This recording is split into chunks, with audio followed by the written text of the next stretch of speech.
Shabbat Shalom, Shana Tova. We are so glad that you are here. Your presence makes a difference. It makes a difference for you and for the whole community. You know how sometimes people say, it wouldn't be the same without you? It wouldn't be. It truly wouldn't be the same without each and every one of you.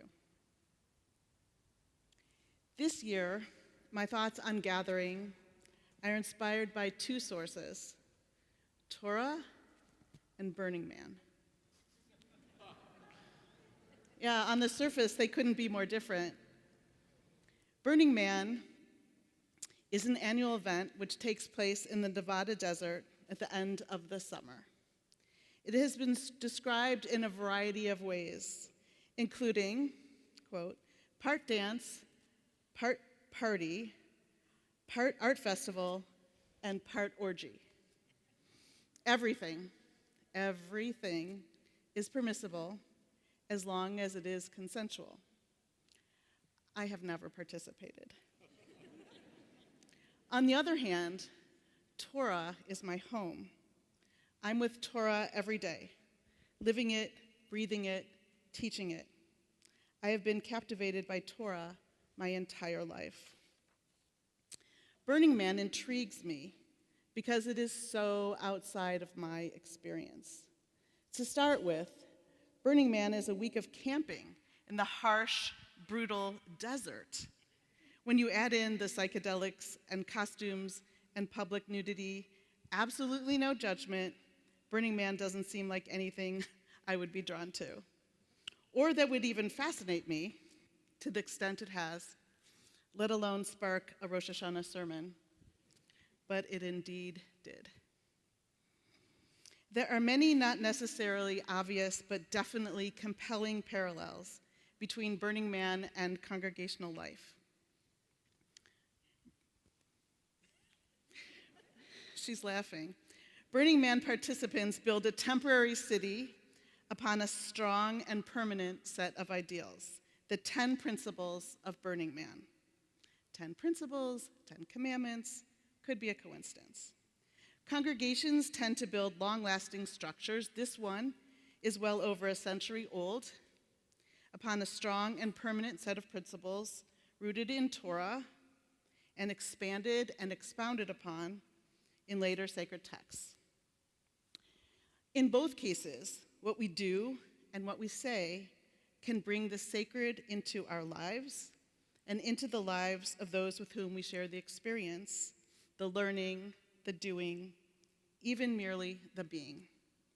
In both cases, and in most cases, what we put into a situation, a relationship, a problem, even a High Holy Day service or synagogue affiliation, what we put into it will influence what we get out of it.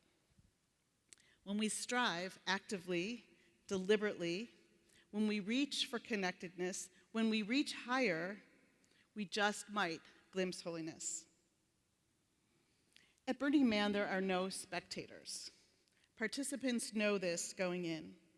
They understand that the success of the endeavor rests on the participation of every person.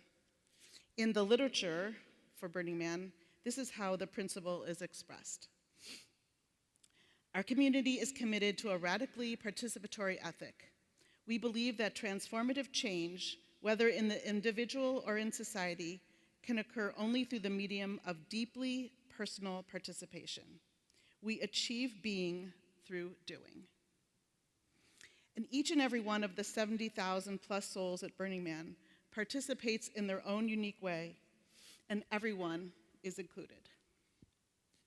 Despite some stark differences in social norms, we too believe that the ideal community, that is a holy community, depends on every member's participation and every member engaging as their true and unique self. In other words, it isn't the same without you.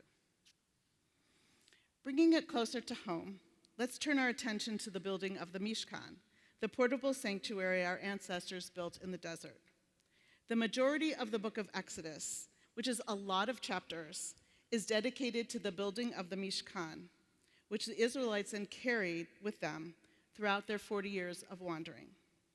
The details for design, building materials, and dimensions are precise and deliberate, and intended for one project ever. One commentator observes, perhaps the Torah spends so much time describing the building of the Mishkan because this is not only a guide for this one particular construction project, rather it is a guide for building sacred communities in any time or place. The Mishkan building project required the participation of every single Israelite. Some brought wood, some metal, others offered fabric or spices or oil. I like to imagine I would bring yarn. Some schlepped, some hammered, and some arranged. And in the end, the text tells us, God dwelled among the people. Note, God doesn't dwell in the elaborate structure. Rather, as a result of the devotion and cooperation of the entire community in creating something holy, God's presence dwelled amidst and among the people. It was because they built. In what we referred to as the High Holiday Magazine, the information booklet you received over the summer, Cantor Glaser and I told a version of the teaching about the number of letters in a Torah scroll. We shared a teaching that the 304,805 letters represent those who are inspired by their Judaism and connected to the Jewish community. The spaces around the letters, those represent those who have not yet found their place. And we, in that piece, extended an invitation to everyone that we might help you find your place. This invitation is still and will always remain open. Allow me another teaching on the letters in the Torah scroll. A scroll without each and every letter clearly visible and whole is not usable. So too in a community or a congregation. We are not complete. We are not whole without the presence and involvement of each member. The building of the Mishkan project and these two teachings about the letters in a Torah scroll reveal a single truth. It is not the same, and sometimes not even possible without you. Another element of Burning Man that interests me is the leave no trace ethic. At the end of the week, participants pack up everything they brought down to the last tent stake. The desert remains as it was. Likewise, the Mishkan was completely dismantled and reassembled each time the Israelites moved to another spot in the wilderness. When they left, the desert remained exactly as it was. But the impact of these building projects, even though the buildings aren't there, the impact of the building projects and of our own community building efforts, that's lasting.